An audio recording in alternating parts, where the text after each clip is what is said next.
welcome to the Sci-Fi Diner podcast. I'm one of your hosts, Scott Herzog. Good evening, I'm Miles P. McLaughlin. I'm Chrissy Raffensperger. And I'm Dave Sellers.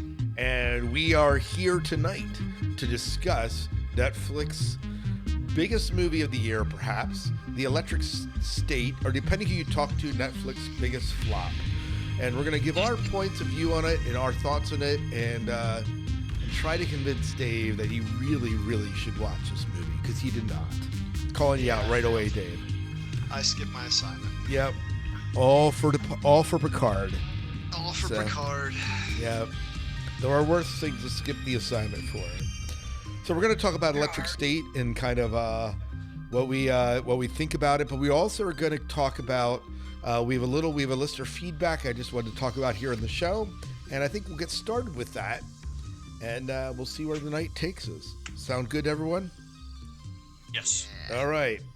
So this we're going to start with this listener feedback, and this actually is John Lead, who wrote in his long diatribe about Section 31, about it being a great fan film. Do you remember? I do. Yeah. So this is the his one you know? Yes, this is the one the student is at Penn Manor. Ooh. Okay, so he wrote in, he said this: "Hey Scott, I don't often listen to podcasts since I work from home and don't have a regular commute. But I was painting a room the other day and finally remembered to tune in. That you practically read all of my review was awesome. I have to take issue with something one of your co-hosts said, though. Dave, I have no recollection of besmirching Con Air. And I challenge anyone to prove that I did. The cavalcade of actors I had listed were genuinely off the top of my head, which should imply I watched a fair number of times myself and thoroughly enjoyed it because it's a ridiculous movie. According to Outlook, because I'm lazy, that means ludicrous, preposterous, absurd, silly, outlandish. And I think it's fair to say that describes a lot of Jerry Bruckheimer flicks. It doesn't mean they aren't enjoyable, though. Have you or yours rewatched Section 31 since hearing my theory that it's camp? Regards, John." So any comment on that, Dave? John, then my apologies to you, sir. At 41, 42 years old, I get defensive sometimes about those classic movies from back in my young days. Get very defensive very quickly. My shields go up, so to speak. So my apologies to you. Yeah, well, it was a good review. Did any of you go back and rewatch Section 31? I have not. I punish myself enough normally. Right. By the other stuff we ask you to do in this podcast, right? Flow. This thing I didn't do because, Right. Well, you are going back through Picard, and you're working your way through that. Only because my wife sat down when I was watching it and got interested in it, and I said, I am not wasting this opportunity. You do not waste an opportunity like that. No. That's for sure. No, we don't. And then she started talking about wanting to watch Next Gen so she could understand some of the references being made, and I kind of started to fall in love again, all over, like back from the beginning, But we'll see if that plays out. I kind of not holding my breath. Yeah, well, maybe you skip season 1 or 2 of. Well, that's just it. I go right in season 3 where it hits its stride and roll from there. We'll pull out the essential track. You want to see you want to see the first ones. After that, we'll go back at the end once you actually get what this was supposed to be. Right. Yeah. Well, so thanks, John, for sharing your thoughts and taking contention with Dave. Yes, thank you. I like pushback. That's right. We need pushback. We need pushback and challenges. Hopefully we'll get some challenges here on Electric State here tonight. So the short of this one is, I don't know who suggested it, but this movie, I saw trailers of it, and I like kind of this, I guess, like alternate history type of feel that was going on with it, with robots. And so it was really exciting me. And when the naysayers began to come out, I'm like, whatever, I'm going to watch this anyways and enjoy it. And we're going to talk a little bit more about our thoughts on that movie. But I was really anticipating this movie dropping and watching it. I think, it had Chris Pratt, Millie Bobby Brown, and many, many other. There's a pretty staunch cast list that made it also kind of interested in this movie. Before we get into it, Miles, we often start with just a little bit of a synopsis. Would you be willing to give us a little bit of a synopsis here of this movie before we get into it? Sure. So, an orphan teen hits the road with a mysterious robot to find her long-lost brother, teaming up with a smuggler and his wise-cracking sidekick. Based on the graphic novel of the same name by Simon, I'm going to try to pronounce the name, but I'm going to butcher it. Stålenhag, Simon Stålenhag.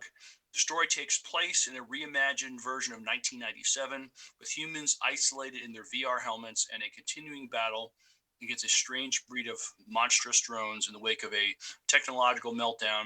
A teenage girl named Michelle and a robot travel the west coast of the U.S. in search of the girl's missing brother. So this debuted just about a week ago, March 14th of this year.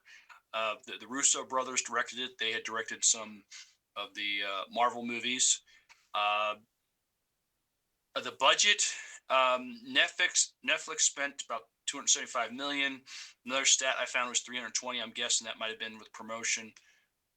So yeah, that's some of the information about the Electric State. All right, and so I kind of shared like what I was looking forward to because I, saw the trailers for it. I got kind of excited about it. Chrissy, Miles, I know that you watched it. Did you know anything about this movie before you kind of picked up? Were you looking forward to it? I mean, what was your kind of feel of it? I mean, you suggested it, and I was like, oh, okay, let's do this. I didn't really have any preconceived notion. The graphic novel of the same name wasn't on my radar previously. And after watching the movie and then reading about some of the changes that they made from the book to the movie, it makes me glad because I think that I would have just been very, very salty about the changes that they did make. Yeah. Yeah, so I wasn't actually aware that there was a graphic novel involved until my son said, this is based on some other artwork. I'm like, oh, okay. And then I was a little bit more aware of that. Miles, how about you? This was not on my radar at all. I guess maybe I saw a trailer a month or two ago. But it's like you said, Chris Pratt, Millie Bobby Brown, and lots of other, a tour de force of A-listers providing their voice talents for some of these robot characters. I thought, oh, this could be good.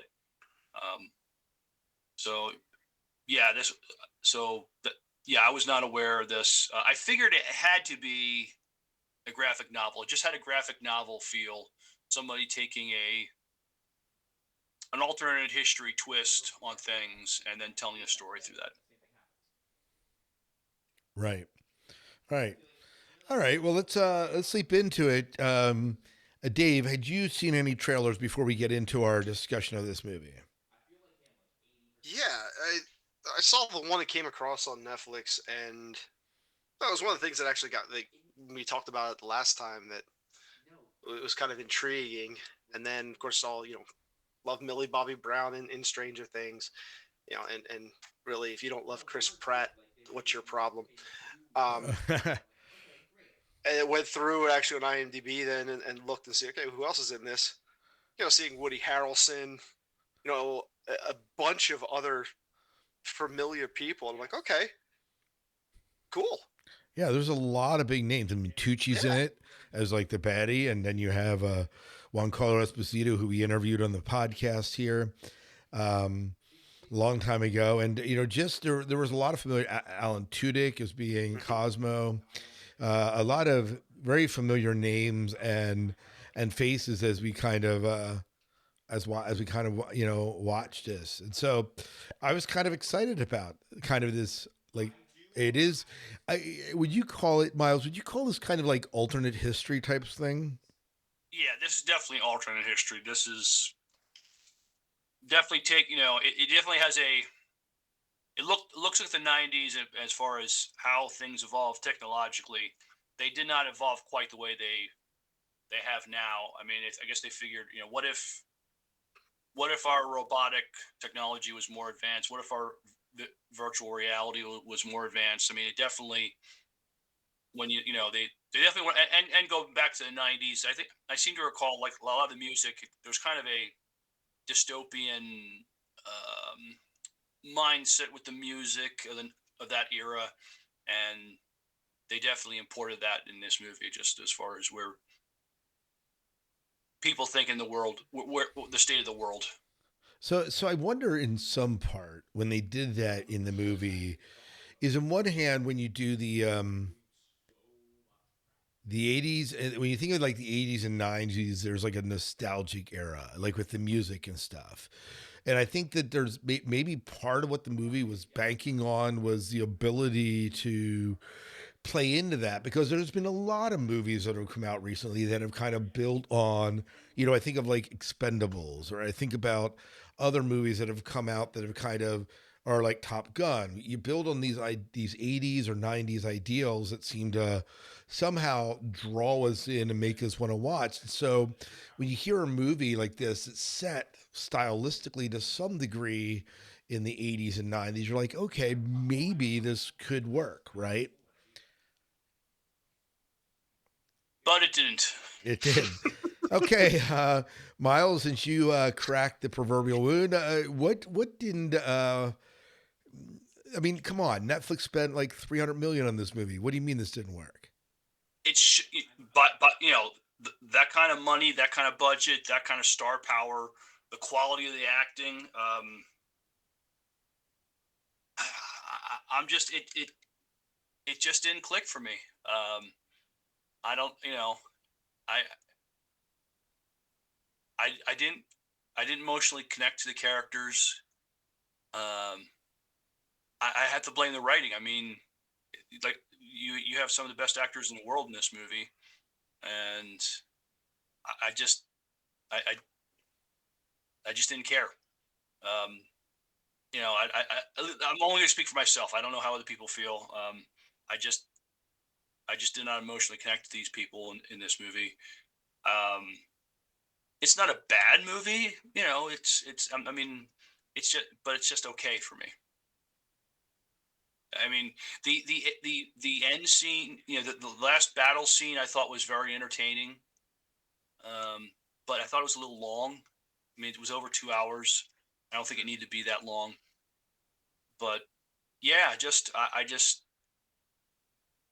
could not. I just could not emotionally invest. Yeah. So in your opinion, it was the writing that was the weakness. I mean, and I kind of agree with that. I mean, you have all these A-list and B-list actors that are solid talent. It's not the talent. It wasn't even the special effects that were problematic for me, you know.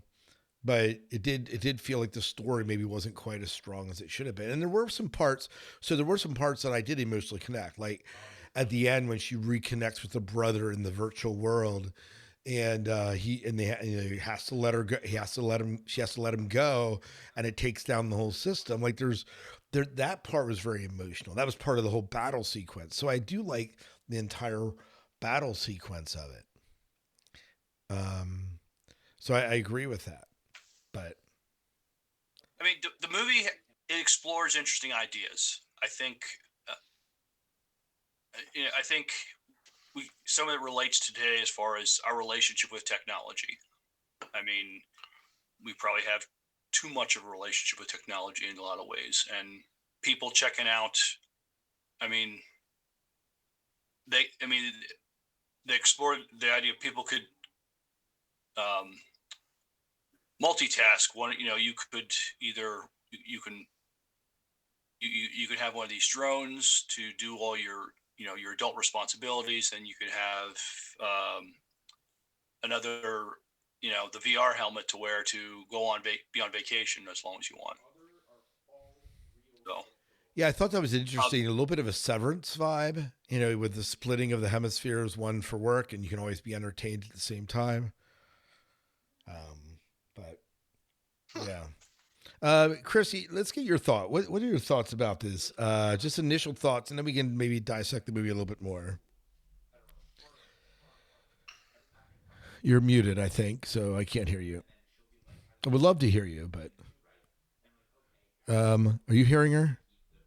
There we go. All right, there we go. My cats were meowing earlier, and I must have muted myself Yeah. so that you guys could hear it, and then I forgot to take myself off mute. Yeah. Who knew? Yeah. Anyways, so I had a hard time even getting into the movie because, of course, my analytical brain doesn't shut off, and you're going through this alternative history, and like it just didn't click for me, just even from a technology standpoint, because I'm sitting there going, we made advanced robots and advanced virtual reality, but we still have 90s phones, and we voted Clinton into office, which I also then got like in a ADHD minute, like 5 minutes, completely lost myself in the movie, like lost myself from the movie to think about the ethical implications of like, did they get Clinton to agree to that? Did they use AI to produce him?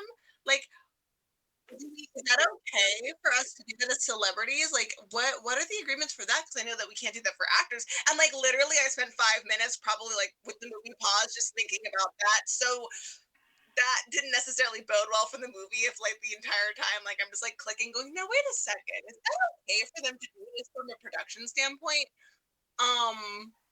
Yeah, so I had like I like alternative history done well.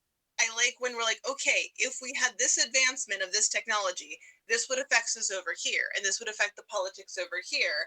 And we had a civil war, which, or not a civil war, but we had a war against robots, which I also didn't even understand why you wouldn't just turn them all off when they decided to become sentient. Why haven't we discussed this? Like, there, I could, there were too many problems with the premise that I had, and whenever I have trouble getting over a premise of a story, I have difficulty following it through and hearing about it because the whole thing is like, no, that wouldn't work that way.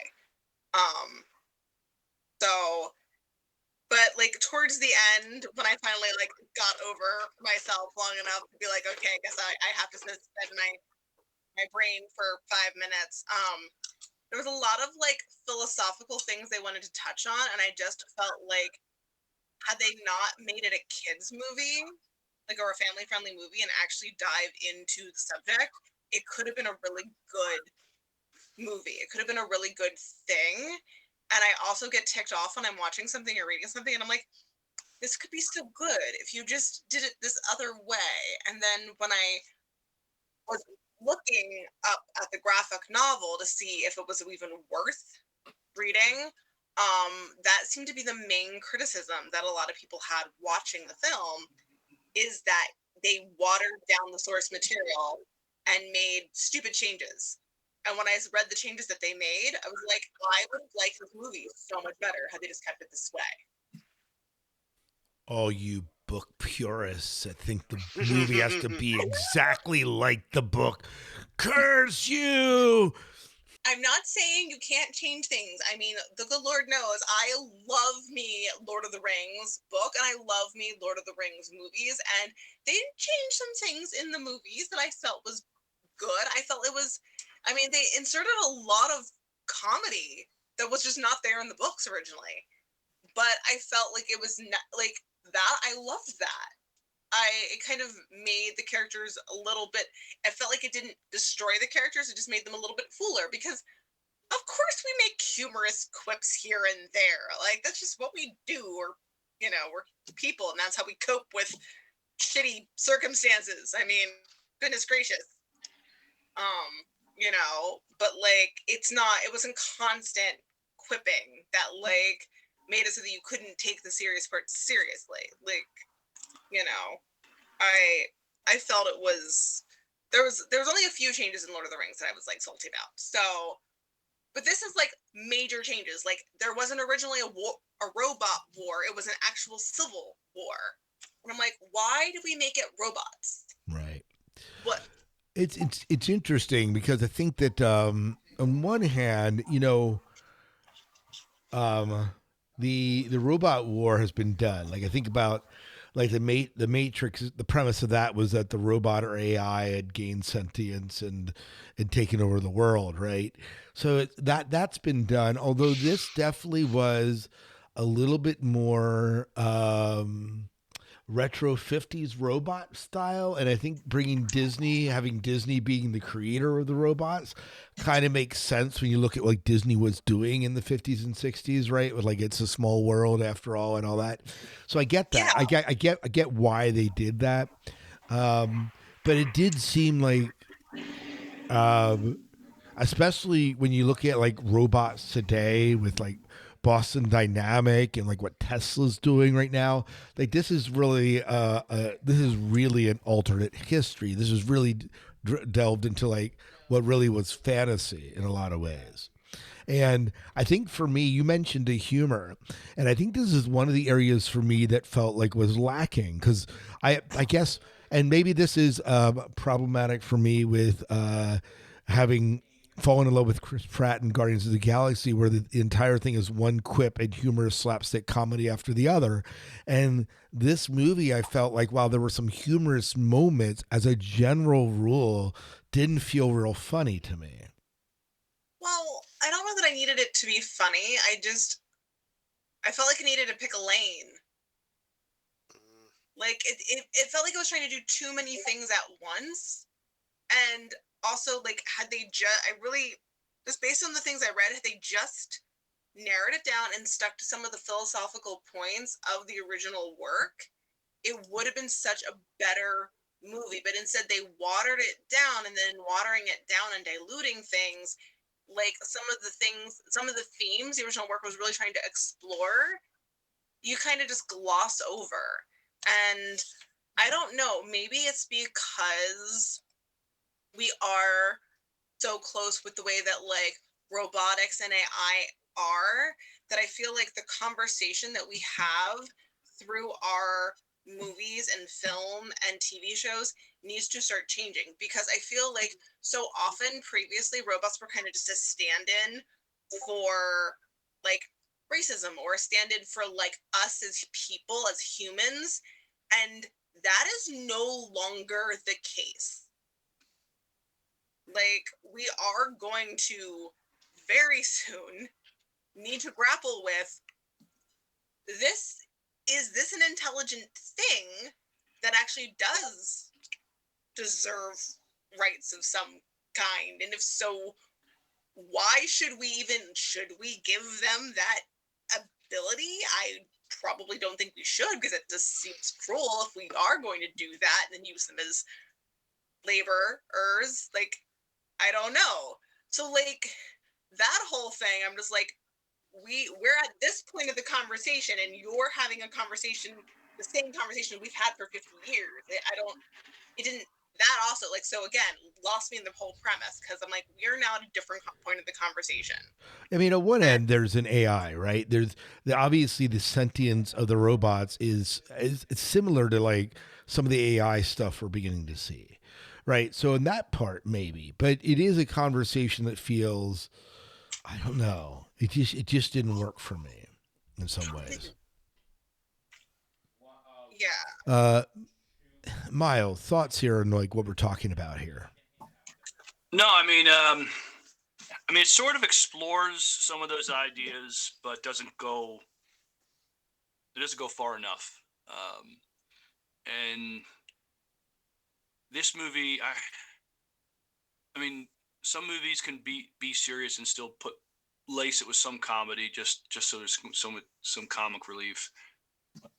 I just think this script was just a train wreck. It was just not a good script. So you don't think it was the issue like the Russo brothers, fairly well known. They did some they did a lot of quality work, especially when you look at like Marvel and other things. But this so you don't think it was so much the Russo brothers' mistake, that this was just a scripting issue? Largely, I would say it. I mean, sometimes if you're lucky, the right actors and the right director can still redeem a so-so script. But that didn't happen this time. I mean, if I think probably I would blame the script. I just think for what for me, I couldn't um, connect with the characters. I think the ideas they start exploring some good ideas, but then they don't go far enough. It's so yeah, I can understand why. I mean, a lot of people feel the same way we do. This movie um, just didn't cut it. Um, I mean, visually, it was very impressive. Visually, I mean, I thought the robots were cool looking. Um, the drones, the soldier drones were kind of cool, especially when the propeller went over their head and they could fly around and stuff. That kind of had a quasi '90s feel. There are some good things this movie did. I was gonna ask. I mean, we're kind of dogging on it here, but what are some things that we liked? You said obviously the look, the stylistic look that you kind of enjoyed. Yeah, definitely. But I just think that the music wasn't I mean, bad. yeah. There's some. If you're a kid of the '90s, you're gonna appreciate some of the music. Yep. But if I'm gonna blame anything, I'm probably gonna blame the script. I mean, and they had good directors, they had great actors, some of the best in the world, A-listers, and they couldn't make this thing work. Yeah, it honestly felt like the half the actors were just kind of phoning it in because the scripts kind of sucked. Like it didn't give me a whole lot to work with. I mean, also I didn't really like what they did with Millie Bobby Brown. I felt like they could have done a better job with her makeup and aging because she was supposed to be was supposed to age her up 4 years, and they made her look like she was in her 30s, and I was like, that is not what she looks like at 21. I don't know why you made her look so old when she's supposed to be in high school. I was legitimately confused as to what her age was supposed to be. I'm like, are you now in college? Why do you have a ankle monitor? I was so confused through that whole sequence, reintroducing her character. For a high schooler, I was just like, what is going on? Are you in some sort of weird military mandatory school now? Because you're in college? Oh no, you're in high school still. Okay. That was confusing for me. And she's a gorgeous actress, so I don't know why they did her dirty like that. I'm just saying. She's a beautiful 21-year-old. Please do not make her look like she's older than me. Come on. I did see people complaining a little bit about her look, but it didn't necessarily bother me. Well, it was more because it was visually confusing that I didn't know where she was supposed to be, because she was also before when it showed her brother getting into trying to get into college. I was like, oh, so she's a senior in high school, and he might get into or a junior in high school, and he might get into college before she does, and then age up 4 years. So I'm expecting her to be in college or something, and then oh no, she was still in high school. I'm like, oh, so that person was still in middle school. I was just so confused as to where she was, and I shouldn't be confused on an age of someone if they're in high school or not. Yeah. For 10 minutes. That shouldn't, because you couldn't do a teenage makeup. What for you? I guess the other thing, was there anything for you, Chrissy, that stood out to you? I mean, you mentioned some things that you did like about the movie. I mean, other than the music and the look. I mean, I liked the philosophical ideas they introduced. Yeah. I also, if I could, I think the other thing that I did like was I liked Tucci's, Stanley Tucci's bad guy. I felt like he played a convincing bad guy that was a bit cold, callous.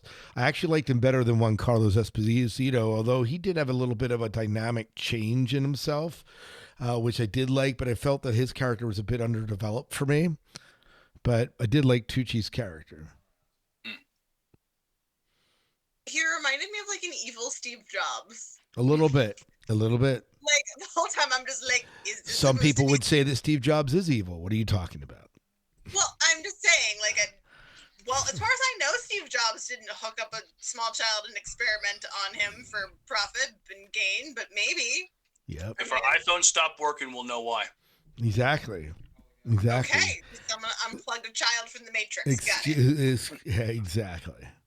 Although I also didn't understand like why he was dying at the end, because I was like, if he was able to, I feel like the writers fundamentally do not understand science, and that it just bothered me. I'm like, if he was able to lift up his arm and touch someone, he is not that dependent on that machine at that point.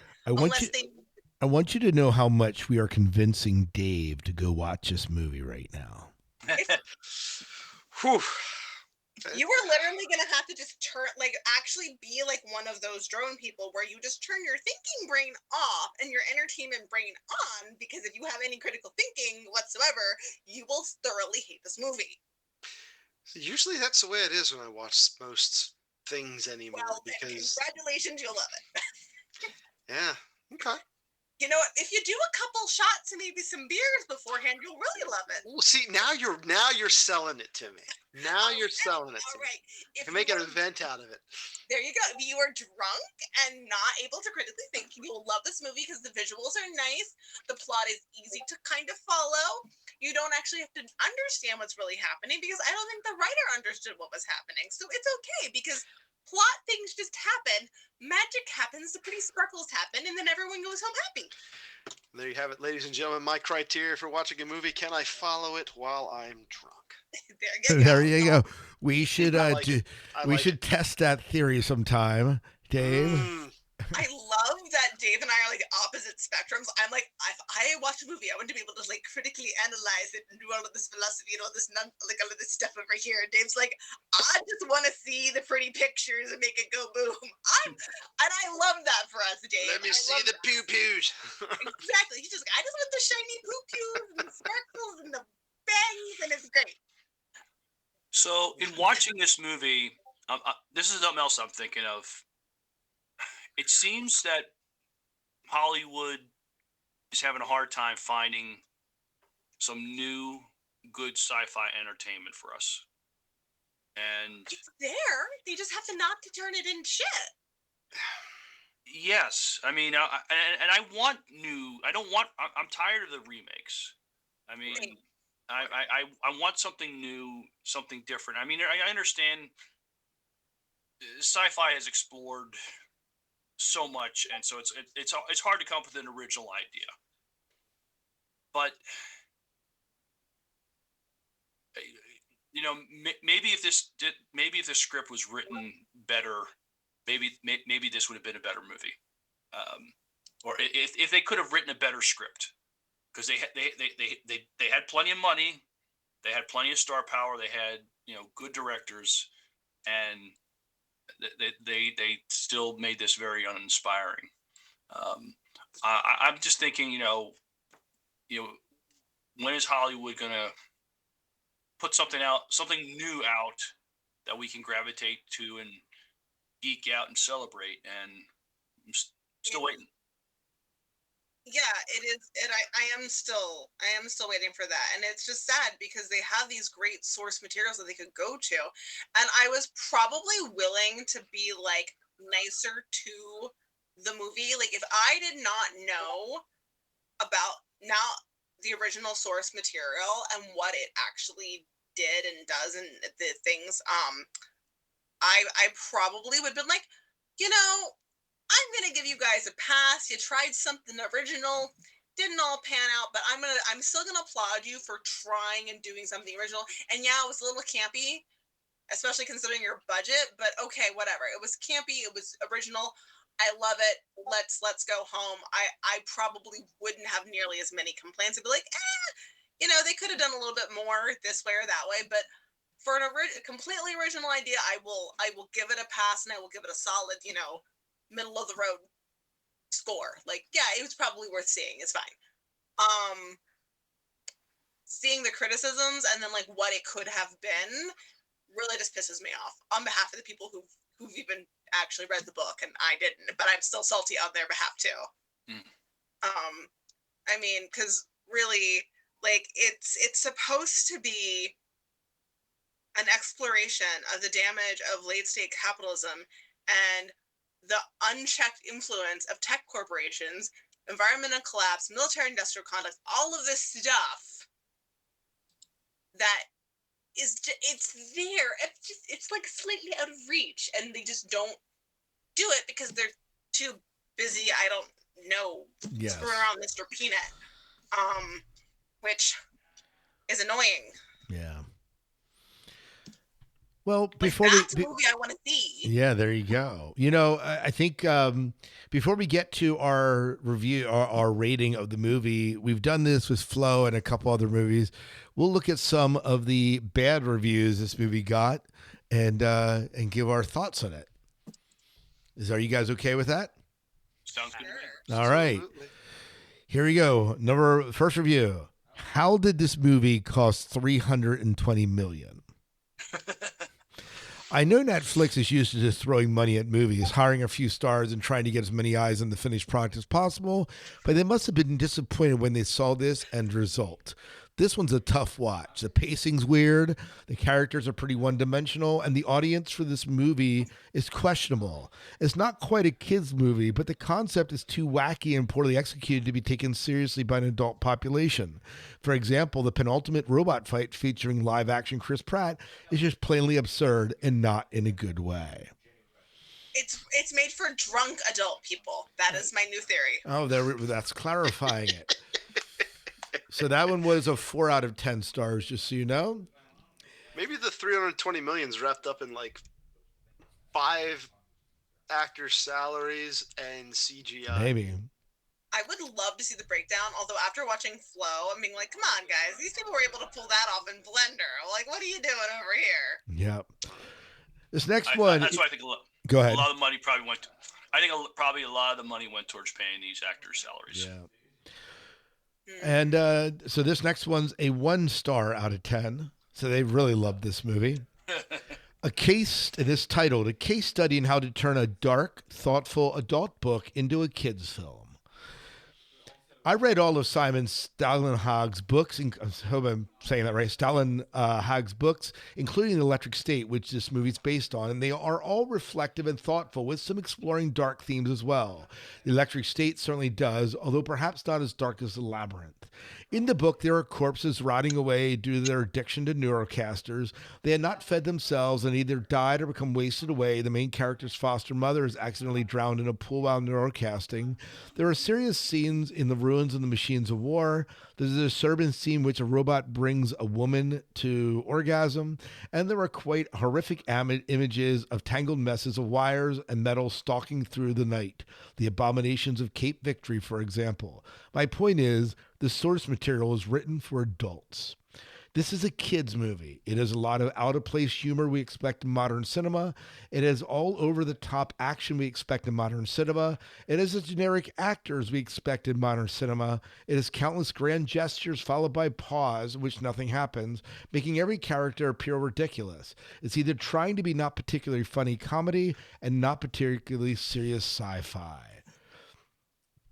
That pretty much sums up a lot of my feelings on it. Good job. Yeah. Yeah, there you go. It's the 1 star. Apparently I have a ghostwriter out there. I should hire this person. Yep.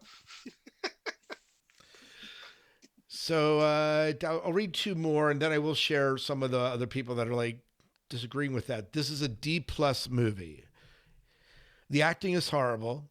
And played from the bottom. The entire cast plays the same character they've always played in previous works.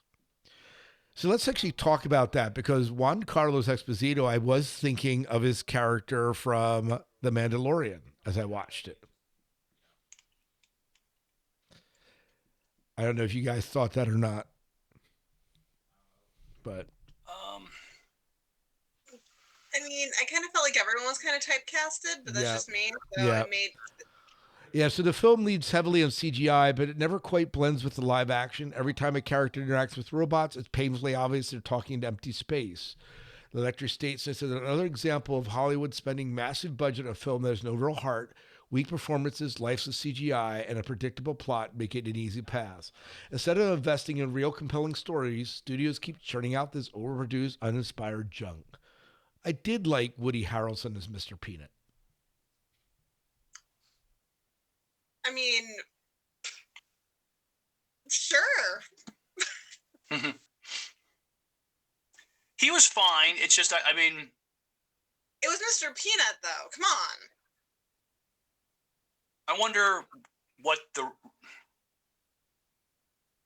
writer was trying to say by having this Mr. Peanut robot character. Who wrote the script? But I think as far as the acting goes, I think it's fair to say a lot of the acting felt phoned in. I don't think the actors had to. I don't know. I don't think the actors were stretched when they made this movie. Yeah. I don't think they're challenged. One more here, terrible review, and then I'll just hit a few ones that are better. The Russo brothers are horrible directors. This was a 1-star review. When are people going to get that the Russo brothers can't tell apart a great story from a meaningless piece of malarkey? They did a string of pointless series and poorly rated comedies until by some miracle they landed the Captain America and Avenger movies, which are fan films written for them with little to no audience scrutiny, after which studio execs and Netflix labeled them bankable and started throwing huge sums of money after their now endless stream of mediocrity. Spending $200 million on the pathetic John Wick copy, aka The Gray Man, has now accumulated with this $320 million piece of honestly who cares. Well, someone should, because it's never been harder to get a movie made. With the only ones getting made are ultra low budget 4 to 6 million movies, which go on to win 5 or 6 Oscars or whatever this is. Nothing in between. So they're referring to Flow, by the way, with that $4 to $6 million movie. Yet in between, they used to have amateurs like Aronofsky, the Coen brothers, even Scorsese. Now they have to jump on the bandwagon or quit. The Russo brothers are not to blame, but it's a disgrace that the exec believe that supporting a $200 to $350 million movie with stories that can be written on the back of an envelope has more merit than making 20, 50 million movies that, I don't know, matter. So that was his review. So he actually blames the Russo brothers a little bit on that. But. Not sure. I mean, was he criticizing the Avengers and Captain America movies they did? Yeah, he kind of said they were kind of like there's a built-in fan base that they didn't have to work too hard, is what he's kind of arguing, I think. Yeah, well, okay, so it's the same way with Star Wars though, and like Star Trek. You put out a Star Trek movie, it's not the best movie, but if it's in any way partially decent, you're going to be like, yeah, Star Wars, Star Trek. But then again, but that's within the fan base.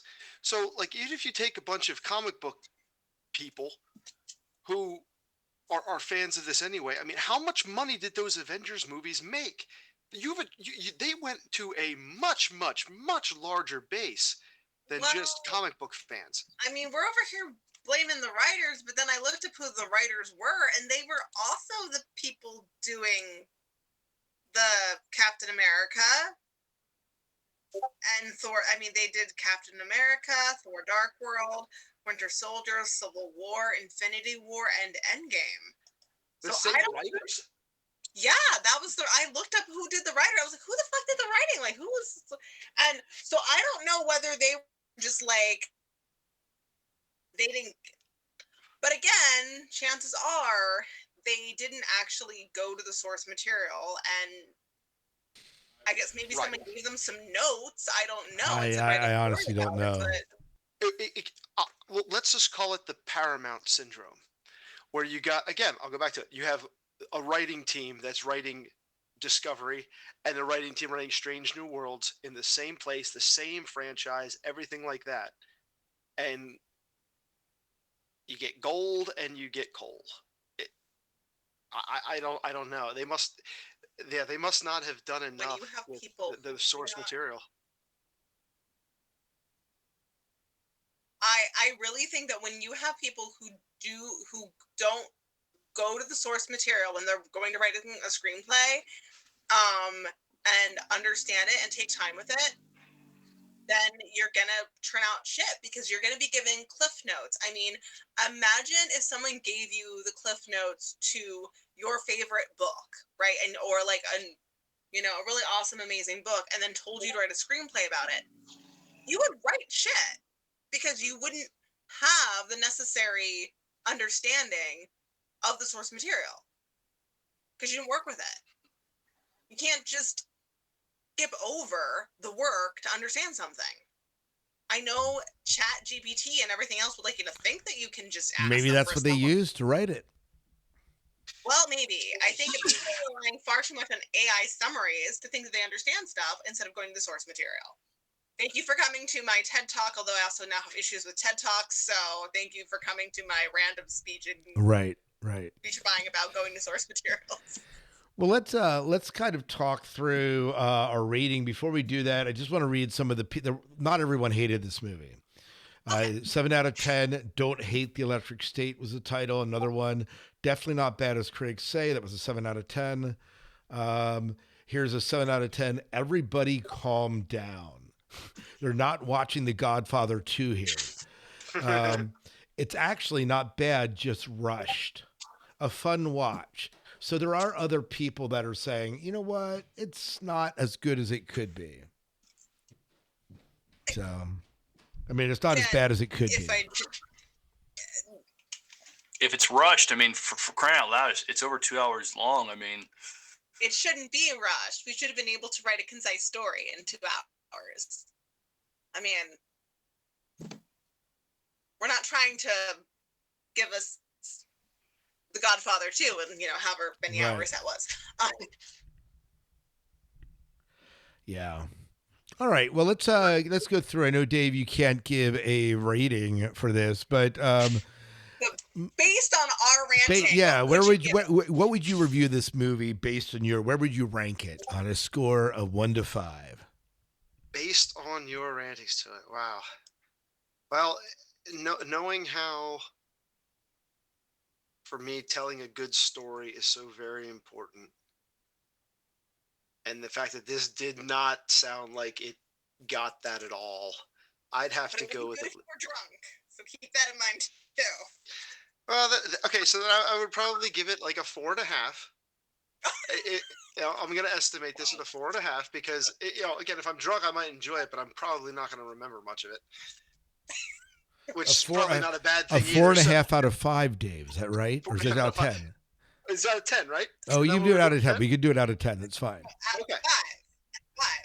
Yeah. He's really ranking it high. Yeah, he likes it. He's like 4.5 out of 5. I'm like, all right. I've already been drinking, so this is a good start, Right. Yeah. Out of 10. All right, out of 10, 4.5. All right, we can do that. Yeah. Miles, how about you? Where do you rank this out of 10? Out of 10, I don't mean to be cruel, but I'm going to say 3 out of 10. It just the visual effects, the great actors, they were able to get it in this movie. The Russo brothers could not save this thing. How about you, Chrissy? I'm gonna go with a 3 out of 10. If this was out of 5 stars, it'd be a 1 star really out of it. So yeah, like a 3. That math that math doesn't hold up. A 1 out of 5 and then a 3 out of 10. Well, I guess I would have to give it like a 1.5 out of things, right, but I don't like giving half stars for things, Right. So, and remember how I rate my 5 stars. I have the standard deviation of the mean, which is a 3, and then if you're 1 deviation, you get a 4. If you're 2 deviations, you get a 5. I do a standard deviation for my scoring. Remember that. There you go. It's very important. All right. But if I'm ranking it out of 10, then we have that's different kind of a scoring there. Right. Yeah. We have to clarify how I score things. So That's yes, right. 3 out of 10. I would say So that for me, I'm probably also ranking it a 3 out of 10.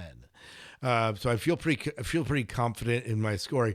Here's the thing, with everything that we just talked about, the Russo brothers, the budget, the CGI, the actors, the whatever. This movie on paper, if you would have said, we have these actors, we have this money, this budget, we have this CGI, we have the Russo brothers directing, they did Avengers Endgame, they did Captain America, I would have believed that this movie should be like a 7 or 8, at least, because you expect these things, but the synergy of these things together just didn't work for some reason. And we often talk about the chemistry of characters, and that's just lacking in this movie. The chemistry, there's no feeling between them.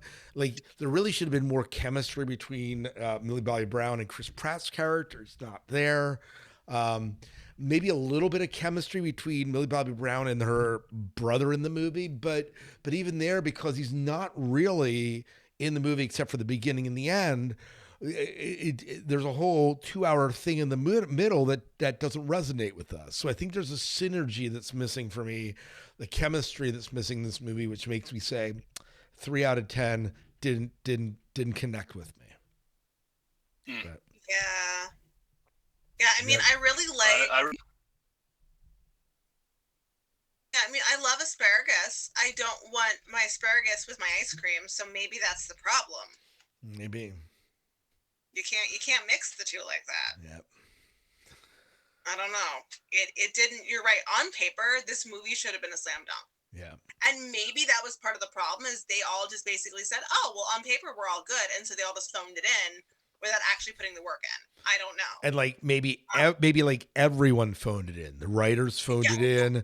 The Russo brothers phoned it in. I don't know, the CGI effects phoned it in, but the actors, like, there's just so many people just kind of giving, run of the mill performances that we've seen 1,000 times before, that they just the effort wasn't there. Yeah, I mean, if everyone only gives their C effort, you're gonna get an F movie. If everyone gives their A effort, you're gonna get an A movie. Yeah. So maybe that was part of the problem, is the writer was like, "Oh, it's fine. The Russo brothers are directing. I can do it, and they'll just fix it." And the Russo brothers were like, "It's okay. Millie will take care of it with her acting." And Millie was like, "Whatever. Listen, I have a mimosa that I need to get to. I'm 21 now. Like, I don't